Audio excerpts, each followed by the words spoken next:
Assalamualaikum warahmatullahi taala wabarakatuh. Selamat siang kepada Bapak dosen dan selamat siang kepada teman-teman semuanya. Terima kasih telah memberikan kesempatan kepada kami untuk mempresentasikan dan sedikit menjelaskan tentang literasi digital. Izin saya memperkenalkan diri, saya Imas Martini dan teman saya Siti Masturoh akan menjelaskan sedikit tentang literasi digital. Literasi digital yaitu kemampuan untuk memahami dan menggunakan sumber informasi melalui komputer untuk menemukan, mengevaluasi, memanfaatkan, membuat, dan mengkomunikasikan informasi dengan kecakapan kognitif maupun teknikal. Nah, teman-teman semuanya, sebagai calon guru, kita semuanya dituntut untuk bisa terhadap teknologi yang memang zaman sekarang sudah semuanya serba teknologi. Begitupun dalam pembelajaran. Ya mungkin contohnya seperti kemarin ketika lagi pandemi.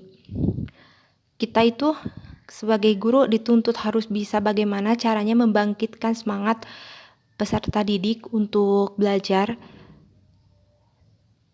dengan menggunakan teknologi seperti mungkin di sini kebanyakannya dengan menggunakan teknologi dengan media teknologi yaitu WhatsApp mungkin ya di sini semuanya. Nah, bagaimana sih kita cara menjelaskannya materi tersebut kepada peserta didik agar sampai dan dengan menarik?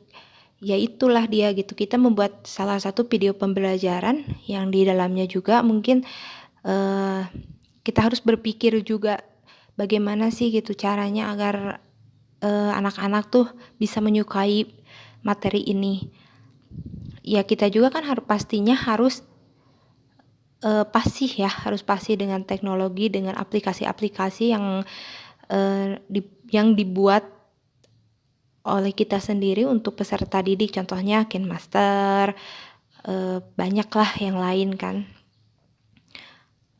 Yang selanjutnya adalah pendekatan pada literasi digital, yaitu ada dua, yaitu pendekatan konseptual dan pendekatan operasional.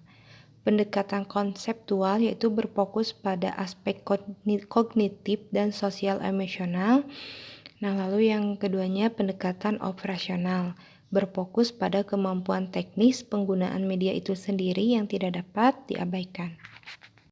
Nah, yang selanjutnya adalah prinsip literasi digital. Itu ada 4 prinsip. Yang pertama pemahaman. Kemampuan memahami informasi yang beredar di media. Jadi jangan sampai salah kita memahami informasi apa yang ada di media, jangan sampai kita termakan oleh informasi yang tidak benar. Begitupun dengan kita membuat suatu video pembelajaran yang pastinya kita mencari dulu materi kan sebelum membuat video pembelajaran. Nah, pastikan dulu materi tersebut itu benar tidak untuk disampaikan kepada peserta didik. Jangan sampai salah sumber gitu. Dan tentukan juga sumbernya dari mana, itu dari siapa. Nah, yang selanjutnya adalah saling ketergantungan, yaitu antara media satu dengan yang lain saling bergantungan dan berhubungan. Yang ketiga itu faktor sosial, yaitu saling berbagi pesan atau informasi kepada masyarakat.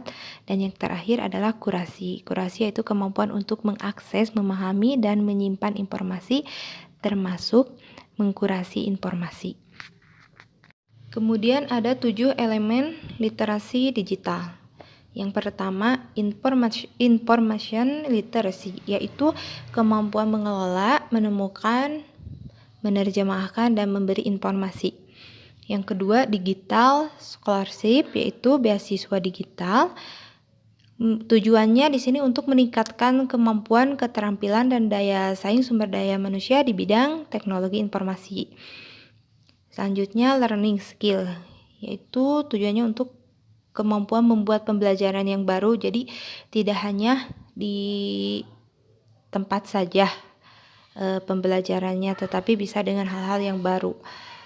Contohnya membuat infografis, membuat video pembelajaran, poster, banyaklah. Kemudian ICT literacy, yaitu berpikir kreatif, kritis, inovatif tentang teknologi.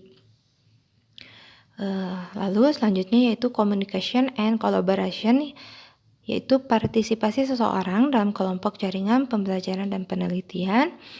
Kemudian literasi media, yaitu mencangkup kemampuan untuk membaca dan berpikir kreatif, komunikasi akademik dan profesional.